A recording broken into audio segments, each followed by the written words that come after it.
प्यारे बच्चों नमस्कार। मैं Udayveer Singh Mavi, chemistry lecturer, GSSS Hodal, जिला पलवल, आपका स्वागत करता हूं क्लास 11th केमिस्ट्री के unit number 4 chemical bonding and molecular structure के पार्ट 3 में। प्यारे बच्चों, हमने पार्ट 2 में डिस्कस किया था about the ionic bond.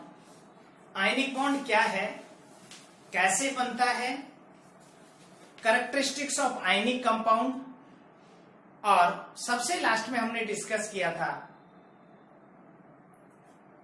Covalent character in ionic bond, जिसको हमने बोला था फजान्स रूल। प्यारे बच्चों, आयनिक कंपाउंड बनने में जो 3 सबसे इंपॉर्टेंट फैक्टर्स हैं वो थे easily formation of cation, mean cation का साइज बड़ा हो जिससे आयनाइजेशन पोटेंशियल कम हो जाए। इजीली फॉर्मेशन ऑफ एनाइन, मतलब एनाइन का साइज छोटा हो जिससे एनाइन फॉर्मेशन इजी हो जाए। और तीसरा था फॉर्मेशन ऑफ क्रिस्टल लैटिस। प्यारे बच्चों, वहां जो एनर्जी की रिक्वायरमेंट्स थी, कई सारी एनर्जी की रिक्वायरमेंट होती है during formation of ionic bond, लेकिन एक बात जो सबसे इंपॉर्टेंट आपको समझनी है वो ये है कि ड्यूरिंग एनी केमिकल प्रोसेस जो लास्ट में एनर्जी रहती है उसको नेगेटिव होना जरूरी है। The reaction must be exothermic for stability. अगर हम किसी भी रिएक्शन में स्टेबिलिटी चाहते हैं तो उसका जो डेल्टा ई है उसका नेगेटिव आना जरूरी है। तो हमने आपको डिस्कस किया था सबसे लास्ट में फजान्स रूल, और फजान्स रूल में हमने आपको बताया था कि अगर किसी भी कैटाइन का साइज छोटा हो जाए, एनाइन का साइज बड़ा हो जाए और आयंस के ऊपर जो चार्जेस है उनकी वैल्यू अगर कम हो जाती है तो आयनिक बॉन्ड में कोवेलेंट कैरेक्टर आ जाता है। और हमने उस वक्त डिस्कस की थी आपसे the characteristics of ionic compound, जिससे हमें यह पता चले कि कौन सी प्रॉपर्टीज वहां कम या ज्यादा होंगी। प्यारे बच्चों, आज हम आयनिक बॉन्ड का सेकंड पार्ट आपके साथ डिस्कस करने वाले हैं और आज हम डिस्कस करेंगे 2 पॉइंट्स को। सबसे पहला पॉइंट जो हम डिस्कस करेंगे वो रहेगा formation of crystal lattice. Crystal lattice कैसे बनता है। अब यहां आप एक बात समझ लो कि ये क्रिस्टल लैटिस सिर्फ मैं आयनिक बॉन्ड के रेस्पेक्ट में बता रहा हूं। अदरवाइज जब आप स्टेट्स ऑफ मैटर पढ़ोगे और सॉलिड स्टेट पढ़ोगे तो कंप्लीट सॉलिड स्टेट का जो मीनिंग होगा वो सिर्फ क्रिस्टल लैटिस से निकाला जाएगा। मतलब वहां आपको क्रिस्टल लैटिस बहुत ज्यादा पढ़ना है। तो आइए करते हैं बात सबसे पहले फॉर्मेशन ऑफ क्रिस्टल लैटिस की, और फिर हमारा जो सेकंड टॉपिक आज का रहेगा वो रहेगा लैटिस इंथैल्पी। इसका कैलकुलेशन हम करेंगे with the help of Born Haber cycle. तो आज का मेन टॉपिक हमारा रहेगा लैटिस इंथैल्पी की कैलकुलेशन और बॉर्न-हैबर साइकिल। लेकिन उससे पहले हम आपको यह बताएंगे कि किस तरह से क्रिस्टल लैटिस बनेगा, क्योंकि क्रिस्टल लैटिस बनने के बाद ही लैटिस इंथैल्पी की डेफिनेशन आएगी। प्यारे बच्चों, जैसा कि आपको मैंने आयनिक बॉन्ड के फॉर्मेशन में पढ़ाया था, ionic bond is a force of attraction between negative and positive ions. Negative positive ion के बीच का फोर्स ऑफ अट्रैक्शन होता है। It form by the exchange of electron from a metal atom to the non metal atom. एक metal atom से non metal की ओर electron transfer होता है और उस इलेक्ट्रॉन ट्रांसफर से बनता है आयनिक बॉन्ड। तो सबसे पहले हम बात करेंगे क्रिस्टल लैटिस की। प्यारे बच्चों, क्रिस्टल लैटिस क्या है? कोई 3 डायमेंशनल अरेंजमेंट होता है। Crystal lattice is a 3D arrangement of particles. और यहां क्योंकि अगर हम आयन लेंगे तो आयनिक जो आयंस होंगे इनका 3 dimensional arrangement. Crystal lattice total 7 तरह का होता है। एक्स वाई जेड एक्सिस में डिवाइड होता है इस तरह से, एक्स वाई और जेड एक्सिस में डिवाइड होता है। इनकी जो लेंथ होती है वो ABC होती है और इनके जो एंगल्स होते हैं वो अल्फा, बीटा और गामा होते हैं। इन छहों को मिलाकर A B C alpha beta gamma, इनको मिलाकर हम बोलते हैं क्रिस्टल पैरामीटर्स। और अगर हमें कैलकुलेशन करना हो, क्योंकि यहां आयनिक बॉन्ड में एक चीज आएगी कि ये जो क्रिस्टल पैरामीटर्स हैं ए बी सी, इनको बोलेंगे एज लेंथ, और अल्फा बीटा गामा को बोलेंगे इंटरफेसियल एंगल्स। तो जो एज लेंथ है हमारी, ये बॉन्ड लेंथ के इक्वल होगी आयनिक क्रिस्टल के केस में। तो अगर आपको किसी भी आयन की रेडियस कैलकुलेट करनी हो, पॉजिटिव आयन है या नेगेटिव आयन है, तो हम इसकी हेल्प से कैलकुलेट करेंगे। और यहां हम एक इक्वेशन यूज करते हैं जिसे बोलते हैं Bragg equation, n lambda is equal to 2d sin theta. इससे हम इनकी एज लेंथ कैलकुलेट करते हैं। और एक apparatus होता है गोनियोमीटर, उसकी हेल्प से हम इंटरफेसियल एंगल्स को कैलकुलेट करते हैं। तो ये जो क्रिस्टल लैटिस है 3 डायमेंशनल अरेंजमेंट होता है पार्टिकल्स का। और इस क्रिस्टल लैटिस में ये जो 6 क्रिस्टल पैरामीटर्स हैं, इनके बेसिस पर जो क्रिस्टल लैटिस है वो 7 तरह का होता है। एक एग्जांपल मैं आपको दूं, आपने देखा होगा क्यूब, तो एक होता है क्यूबिक क्रिस्टल लैटिस। जो क्यूबिक क्रिस्टल लैटिस है ये 3 डायमेंशनल अरेंजमेंट होता है, जिसमें जो एज है ए बी सी और जो एंगल है अल्फा बीटा गामा, वो सारे बराबर होते हैं। इस तरह का होता है ये आपका क्यूबिक अरेंजमेंट ऑफ पार्टिकल्स। अब अगर हम इसे आयनिक क्रिस्टल के रेस्पेक्ट में देखें, तो आयनिक क्रिस्टल के रेस्पेक्ट में एक आयन यहां रखा होगा इस जगह पर। ये आयन अपने पड़ोस में किन्हीं और 8 आयन से टच होगा, और एक आयन यहां रखा होगा इस जगह। ये अपने पड़ोस के 6 आयन से और टच होगा, जैसे एक ये यहां होता है। तो अगर मान लो ये Na+ है तो ये Cl- हो जाएगा। तो ये डिफरेंट तरह की आयनिक क्रिस्टल स्ट्रक्चर बनाते हैं, जिसमें हमारी एक वेल नोन स्ट्रक्चर होती है NaCl टाइप, जिसे हम बोलते हैं रॉक सॉल्ट टाइप। और इस रॉक सॉल्ट टाइप का यही मतलब होता है कि 6Cl सराउंडेड बाय 6Na, 3 अपने ही यूनिट सेल के और 3 दूसरे यूनिट सेल के होते हैं। जब आप एक पूरा क्रिस्टल लैटिस देखेंगे जिसमें बहुत सारे क्यूब आसपास रखेंगे, तो आपको ये बात समझ आएगी। इसको हम बोलते हैं coordination number, the number of nearest neighbours और the number of ions which surround another ion. तो इसके आधार पर हमें किसी भी क्रिस्टल लैटिस या आयनिक कंपाउंड की जो डेंसिटी है वो पता चल जाती है। ये 6, 8 या 12 हो सकती है कोऑर्डिनेशन नंबर, और ये डिपेंड करती है इनके रेडियस के ऊपर। जो आपका आयन है, इनका एक रेडियस का रेशियो होता है R positive upon R negative. ये इस पर डिपेंड करती है कि हमारा जो क्रिस्टल लैटिस है उसकी कोऑर्डिनेशन नंबर कितनी होगी। मैं आपको एक डाटा अगर प्रोवाइड करूं, अगर R positive upon R negative की वैल्यू 0.225 से लेकर 0.414 तक के बीच में आती है, तो इसकी कोऑर्डिनेशन नंबर होगी 6। ये कहलाएगा simple cubic crystal lattice. If the radius ratio lies between 0.414 to 732, तो कोऑर्डिनेशन नंबर हो जाएगी इसकी 8। और if this value from 0.732 to 0.999, तो इसकी कोऑर्डिनेशन नंबर हो जाएगी 12। इसका मतलब जैसे जैसे कैटाइन का साइज बढ़ता जाएगा, जैसे जैसे एनाइन का साइज बढ़ता जाएगा, कैटाइन का छोटा होता जाएगा, वैसे ही इनकी जो पैकिंग है, जो अरेंजमेंट है, वो ज्यादा कोऑर्डिनेशन नंबर वाला होता चला जाएगा। तो इसे हम कहते हैं crystal lattice formation. 3 dimensional structure होती है। एक आयन के आसपास जितने और आयन होते हैं उसको उसकी कोऑर्डिनेशन नंबर कहते हैं।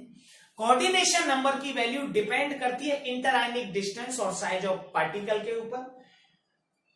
अगर इन दोनों का रेशियो एग्जैक्टली इक्वल हो जाता है, मतलब the size of negative ion is exactly equal to positive ion, तो ये रेडियस रेशियो जैसे 1 के नजदीक पहुंचता है तो कोऑर्डिनेशन नंबर 12 हो जाती है। बहुत सॉलिड अरेंजमेंट होता है क्रिस्टल्स का। और ये NaCl को हम रॉक सॉल्ट कहते हैं। एक इसमें होती है CaCl type, caesium chloride type. एक होती है CaF2 जिसे हम फ्लोराइड बोलते हैं। एक होता है Na2O जिसे हम एंटी फ्लोराइड बोलते हैं। एक होता है ZnS जिसे हम जिंक ब्लेंड बोलते हैं। ये कंपटीशन में काफी बार ये क्वेश्चन पूछ लिए जाते हैं, which type of structure is this, इसमें किसके आसपास कितने आयंस होंगे। ये आपको इन पांचों टाइप के स्ट्रक्चर्स का, जैसे यहां मैं आपको बता रहा हूं कि एक Cl के आसपास 6 Na होंगे और एक Na के आसपास 6 Cl होंगे, या इसकी कोऑर्डिनेशन नंबर 8 होगी, इसकी कोऑर्डिनेशन नंबर 1 Ca के आसपास 8 F होंगे, एक F के आसपास 4 Ca होंगे। तो इस तरह से इनकी एक कोऑर्डिनेशन नंबर डिसाइड होगी which depends on their size. तो प्यारे बच्चों, इस तरह से बनते हैं क्रिस्टल लैटिस और the 3 dimensional arrangement of particles, जिसमें हम साइज देख सकते हैं, इंटर आयनिक डिस्टेंस या रेडियस कैलकुलेट कर सकते हैं, उनकी coordination number, packing efficiency, packing fraction, जिसको हम पढ़ेंगे सॉलिड स्टेट के साथ। अब हमारा सेकंड टॉपिक रहेगा कैलकुलेशन ऑफ लैटिस एंथैल्पी और बॉर्न-हैबर साइकिल। प्यारे बच्चों, अब हम बात करते हैं लैटिस एंथैल्पी के बारे में। जब हम आयनिक बॉन्ड का फॉर्मेशन पढ़ रहे थे तो आयनिक बॉन्ड फॉर्मेशन में हमने 3 स्टेप आपको बताए थे। पहला था फॉर्मेशन ऑफ कैटाइन, दूसरा था फॉर्मेशन ऑफ एनाइन और तीसरा था फॉर्मेशन ऑफ क्रिस्टल लैटिस। अब अगर मैं NaCl का ही एग्जांपल लूं, अगर Na आपका कोई एटम है और इसको हम आयनाइजेशन एनर्जी, आयनाइजेशन पोटेंशियल दें 495.8 किलोजूल पर मोल का, किलोजूल पर एटम का, सॉरी किलोजूल पर मोल है, तो हमें Na+ का आयन बनकर तैयार हो जाता है, प्लस 1 इलेक्ट्रॉन रिलीज हो जाता है।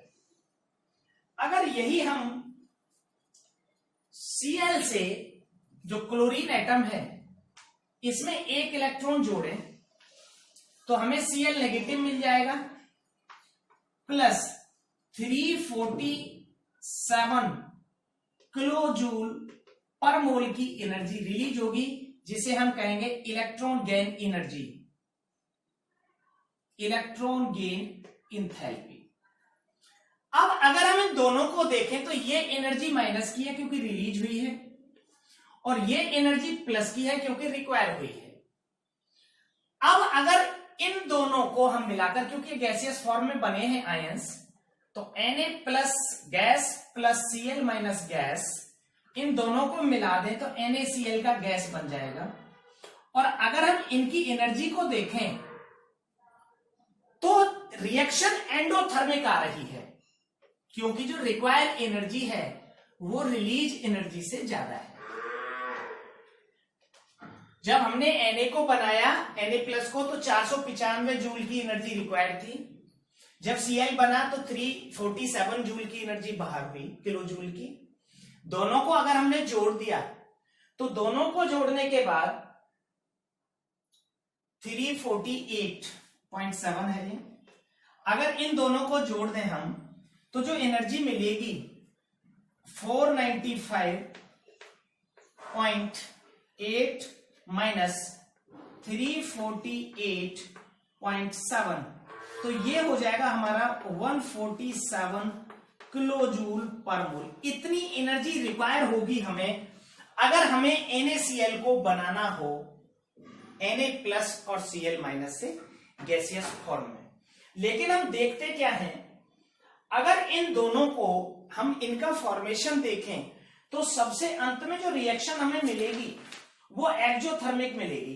अगर हम इसको सॉलिड में कन्वर्ट कर देते हैं, NaCl का जो हमारा सॉलिड है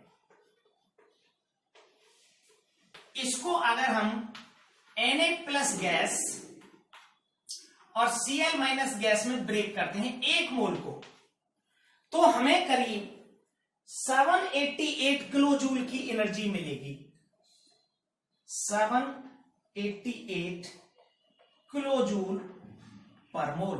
अब आप देखें कि जब हमने Na+ और Cl- से NaCl बनाया था तो इतनी एनर्जी हमें चाहिए थी, लेकिन अगर हम NaCl के सॉलिड क्रिस्टल को तोड़कर देख रहे हैं तो हमें 788 किलो जूल की एनर्जी प्राप्त हो रही है, मतलब मिल रही है। तो जब ये बना होगा इतनी एनर्जी रिलीज हुई होगी। तो प्यारे बच्चों, इस एनर्जी को the energy which required to break 1 mole of a ionic substance into its ions called lattice enthalpy. यही है लैटिस एंथैल्पी, जो गैसियस जो आपका पार्टिकल्स होते हैं उनको कंबाइन करके सॉलिड बनता है, और जो एनर्जी रिलीज होती है वो लैटिस एंथैल्पी है। या the energy required to break 1 mole of a ionic compound into its ions is called lattice enthalpy. और लैटिस एंथैल्पी ही डिसाइड करती है मैग्नीट्यूड ऑफ आयनिक बॉन्ड को। अगर लैटिस एंथैल्पी बहुत ज्यादा है तो आयनिक बॉन्ड बहुत स्ट्रांग होगा। लैटिस एंथैल्पी दो बातों पर डिपेंड करती है, इंटर आयनिक डिस्टेंस पर, अगर वो कम है तो लैटिस एंथैल्पी ज्यादा होगी, चार्ज की वैल्यू पर, अगर चार्ज ज्यादा है, अगर मान लो सेम साइज है दो आयंस का और चार्ज ज्यादा है, तो जिसका चार्ज ज्यादा होगा उसकी लैटिस एंथैल्पी ज्यादा होगी। अब लैटिस एंथैल्पी ज्यादा होने का असर क्या होता है? लैटिस एंथैल्पी ज्यादा होने का असर यह होता है कि अगर दो कंपाउंड हैं, एक NaCl और एक KCl, अगर दोनों के चार्ज इक्वल हैं तो हम साइज देखेंगे, और अगर दोनों के साइज इक्वल है तो चार्ज देखेंगे। तो जिसकी लैटिस एंथैल्पी ज्यादा, वो ज्यादा कम सॉल्यूबल होगा वाटर के अंदर, मतलब वो स्ट्रॉन्ग आयनिक बॉन्ड होगा और उसके मेल्टिंग बॉइलिंग पॉइंट्स ज्यादा होंगे। तो प्यारे बच्चों, ये है लैटिस एंथैल्पी की डेफिनेशन। अब हम ये देखते हैं कि अगर हमें लैटिस एंथैल्पी को कैलकुलेट करना हो तो हम कैसे करेंगे। दो तरीके हैं लैटिस एंथैल्पी को कैलकुलेट करने के। लिखेंगे आप, how to calculate lattice enthalpy calculation. तो सबसे पहला जो कैलकुलेशन का तरीका है वो है बॉर्नलैंड एक्सप्रेशन। एक फॉर्मूला है जिसे हम थ्योरेटिकल कैलकुलेशन बोलते हैं, बॉर्नलैंड एक्सप्रेशन। क्या है बॉर्नलैंड एक्सप्रेशन, इसको लिखेंगे, फिर मैं इसकी प्रैक्टिकल जो कैलकुलेशन है उसके बारे में हम बात करेंगे। लैटिस एंथैल्पी को अगर हम U0 से डिनोट करें तो U0 इज इक्वल टू रहेगा हमारा ANA। A कोई कांस्टेंट है, मैं बताऊंगा अभी क्या है। Na एक अवोगाड्रो नंबर है। ANA Z+, ये पॉजिटिव आयन के ऊपर चार्ज है, Z-, ये नेगेटिव आयन के ऊपर चार्ज है, E², चार्ज ऑन इलेक्ट्रॉन है, अपॉन 4πε0। ये 4π आप जानते हैं, ये परमिटिविटी है उस मीडियम की, इंटू R0। R0 है इंटर आयनिक डिस्टेंस, 1 - 1 अपॉन n, ये बॉर्न एक्सपोनेंट है, 1 - 1 अपॉन n। तो प्यारे बच्चों, ये है बॉर्नलैंड फॉर्मूला। अगर हमें किसी के भी लिए इन सारे फैक्टर्स या सारे कांस्टेंट की वैल्यू अगर मालूम होती है तो हम कैलकुलेशन कर पाते हैं लैटिस एंथैल्पी की। हमारे पास ये कांस्टेंट होना चाहिए जिसे हम बॉर्न कांस्टेंट बोलते हैं, मेडुलैंग भी बोलते हैं इसे, मेडुलैंग कांस्टेंट। किसी भी आयनिक क्रिस्टल के लिए फिक्स होता है, ये एवोगाड्रो नंबर है, positive charge, negative charge, charge on electron, permittivity of a particular medium, inter ionic distance and born constant. तो अगर ये चीजें हमें पता है तो हम फाइंड कर पाते हैं किसी भी आयनिक कंपाउंड की लैटिस एनर्जी को। लेकिन अगर हम प्रैक्टिकली इसे कैलकुलेट करना चाहें तो प्रैक्टिकली कैलकुलेट ये होती है बॉर्न-हैबर साइकिल से, और बॉर्न-हैबर साइकिल को देखते हैं क्या है। प्यारे बच्चों, दूसरा तरीका है लैटिस एनर्जी को कैलकुलेट करने का, वो है बॉर्न-हैबर साइकिल। क्या है बॉर्न-हैबर साइकिल? सबसे पहले मैं आपको आयनिक बॉन्ड कैसे बनता है उसको थोड़ा सा एक बार और एक्सप्लेन करता हूं। सबसे पहले हमारे पास होता है मेटल का सॉलिड, हम इसको एक एनर्जी प्रोवाइड करते हैं और उस एनर्जी का नाम होता है डेल्टा एच सब्लिमेशन। तो हमें मेटल का गैस मिल जाता है। फिर हम इसको और एक एनर्जी प्रोवाइड करते हैं जिसे बोलते हैं आयनाइजेशन एनर्जी। फिर हमें मेटल का आयन मिल जाता है Mn positive plus n electron बाहर हो जाते हैं। फिर हमारी ये दोनों एनर्जी हमने प्रोवाइड की है। फिर हम इसी स्टेज पर एक और नॉन मेटल एटम को लेते हैं X2, इसको हम डिसोसिएशन एंथैल्पी प्रोवाइड करते हैं तो हमें X मिल जाता है। फिर हम इसमें इलेक्ट्रॉन जोड़ते हैं, X नेगेटिव मिल जाता है, प्लस यहां पर एक एनर्जी रिलीज होती है, उसे हम कहते हैं डेल्टा H इलेक्ट्रॉन गेन। तो ये वाली एनर्जी अभी तक रिलीज हुई है, बस ये रिक्वायर्ड थी, ये रिक्वायर्ड थी, ये भी रिक्वायर्ड थी, ये रिलीज है। टोटल 4 एनर्जी हो गई अभी तक, 4 स्टेप हो चुके हमारे। अब ये दोनों जो Mn पॉजिटिव है और X नेगेटिव है, ये दोनों मिल जाएंगे तो हमें मिल जाएगा Mx। अब इस जगह एक एनर्जी रिलीज होगी जिसे बोलेंगे डेल्टा H फॉर्मेशन। कैसे कैलकुलेट होगी? सारी एनर्जी को जोड़ दो, प्लस और माइनस को, मतलब प्लस का मतलब रिक्वायर एनर्जी और माइनस का मतलब रिलीज एनर्जी, वो होगी डेल्टा H फॉर्मेशन के बराबर। तो उसमें जो ये गैप आएगा, ये वाला, इस गैप को हम कह देंगे लैटिस एनर्जी, और इसी के लिए दिया गया था बॉर्न-हैबर साइकिल। तो डेल्टा H फॉर्मेशन जो होती है उसको लिख लो किसके बराबर होती है? Delta H formation is equal to delta H sublimation plus delta H ionisation energy, delta IEH plus 1/2 delta dissociation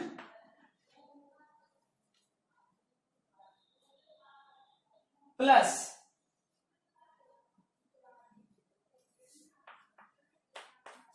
delta electron gain plus delta LEH lattice enthalpy. हमें इस तरह से डेल्टा H फॉर्मेशन फाइंड करते हैं। तो अगर हमें delta H formation पता हो तो हम इन सभी को एक साइकिल के अंदर मैनेज कर देते हैं जिसे हम बोलते हैं बॉर्न-हैबर साइकिल, और तो हमें यहां से ये कैलकुलेट हो जाती है। इसको आप एक बार ड्रॉ कर लेंगे एक डायग्राम की फॉर्म में। बाकी फार्मूला यही रहेगा, इसी तरीके से सभी की लैटिस एंथैल्पी को हम कैलकुलेट कर सकेंगे। तो बनाते हैं इसको सबसे पहले।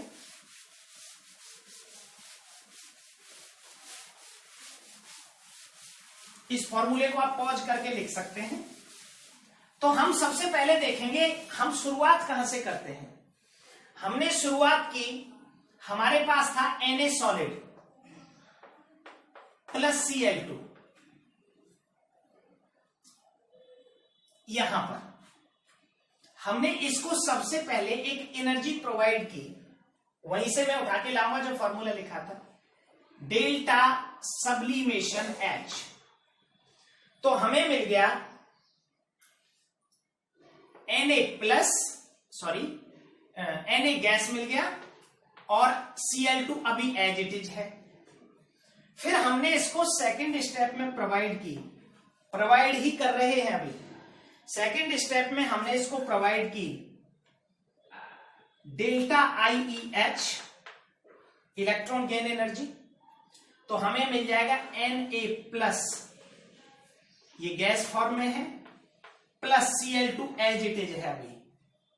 तो ये अभी हमने दो एनर्जी दे दी है, ये इसको हम E1 का नाम दे दें और इसको E2 का नाम दे दें, दोनों रिक्वायर्ड एनर्जी है। तीसरे स्टेप में हमने यहां पर प्रोवाइड की delta dissociation H, dissociation energy, तो हमें मिल जाएंगे यहां 2Cl। और जब हमें ये 2Cl मिल जाएंगे और एक Na का प्लस हमारे पास ऑलरेडी है अभी और एक इलेक्ट्रॉन रिलीज हो रखा था, तो हमने इसको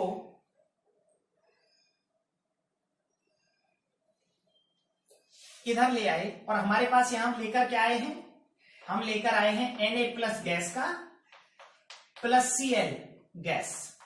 अब हमने इसको एक इलेक्ट्रॉन ऐड किया, Cl के अंदर इलेक्ट्रॉन ऐड किया, तो हमें मिला यहां delta EgH, electron gain energy. तो अब हमें मिल गई ये दोनों चीजें, Na plus plus Cl minus, दोनों गैस हैं। ये तीनों एनर्जी हमने दी थी, ये एक एनर्जी हमें मिली है, ये माइनस की है। अब ये दोनों मिले और इन दोनों ने मिलकर बना लिया NaCl, और यहां हमें जो एनर्जी मिली वो रही डेल्टा LeH, लैटिस एंथैल्पी। अब यहां से, क्योंकि हमने यहां से शुरू किया था, तो यहां का जो डिफरेंस है इस एनर्जी का और इस एनर्जी का, वो रहेगा डेल्टा H फॉर्मेशन ये। तो अब आपको इसको कैलकुलेट, ये एक्चुअल में नॉन होता है, तो इन सभी वैल्यूज को हम जोड़ते चले जाएंगे। इन एनर्जी को मैं E1, E2, E3 करके लिख देता हूं। ये हमारा E1 था, ये E2 है, ये E3 है, ये E4 है, ये E5 है और ये है E फॉर्मेशन, ये E6 हम इसे कह सकते हैं। तो जो E6 की वैल्यू होगी delta H formation is equal to ये, this is equal to E1 plus E2 plus E3 plus E4 plus E5, और हमें कैलकुलेट करना है E5 को, तो E5 की वैल्यू कैलकुलेट हो जाएगी। ये है आपका बॉर्न-हैबर साइकिल। इसमें यह ध्यान रखना है कि जहां हमने डिसोसिएशन एनर्जी यूज करी है वो क्योंकि दो आयंस के लिए है, तो जितने आयंस में कोई पर्टिकुलर नॉन मेटल एटम टूटेगा हम उतने में ही उसको डिवाइड कर देंगे। और प्यारे बच्चों, इस तरह से with the help of Born Haber cycle we can find out the lattice enthalpy. और लैटिस एंथैल्पी का काफी इंपॉर्टेंस होता है क्योंकि इसकी हेल्प से हम आयनिक बॉन्ड की स्ट्रेंथ को फाइंड कर सकते हैं। तो यहां मैंने अभी आपको एक फॉर्मूला दिया था, दोबारा लिख लेते हैं उसको। E6 मतलब डेल्टा H फॉर्मेशन ये रही, यहां का डिफरेंस होता है, is equal to E1 plus E2 plus E3। ये जो दोनों तीनों एनर्जी हैं ये प्लस की है, प्लस E4 प्लस E5, ये दोनों माइनस की है। अब हमें ये कैलकुलेट करनी है E5 की वैल्यू। तो E5 जो होगा यहां आकर इधर, क्योंकि ये माइनस का है तो ये प्लस हो जाएगा, और ये इधर जाके प्लस है, ये माइनस हो जाएगा। तो इन सभी में से E5 अगर हम निकालें तो इसको E4 में से इस पूरे को इधर उठा के ले आओ, तो इसमें से इसको घटा देना, ये माइनस की वैल्यू आ जाएगी, क्योंकि ये तो कम होगी, ये सारी ज्यादा होंगी। तो माइनस की दो वैल्यू हो जाएंगी आपके पास, एक तो ये फॉर्मेशन की और ये की E4 की। तो ये इधर आके माइनस माइनस दोनों सम हो जाएंगे, और माइनस का या प्लस का जो भी ज्यादा होगा, अगर माइनस ज्यादा हुआ तो लैटिस एंथैल्पी मतलब E5 आपकी माइनस में आ जाएगी, और अगर ये प्लस वाली एनर्जी ज्यादा हुई तो लैटिस एंथैल्पी प्लस में आ जाएगी। इस तरह से हम बॉर्न-हैबर की हेल्प से लैटिस एंथैल्पी को फाइंड कर सकते हैं। So thank you students, thank you and have a good day.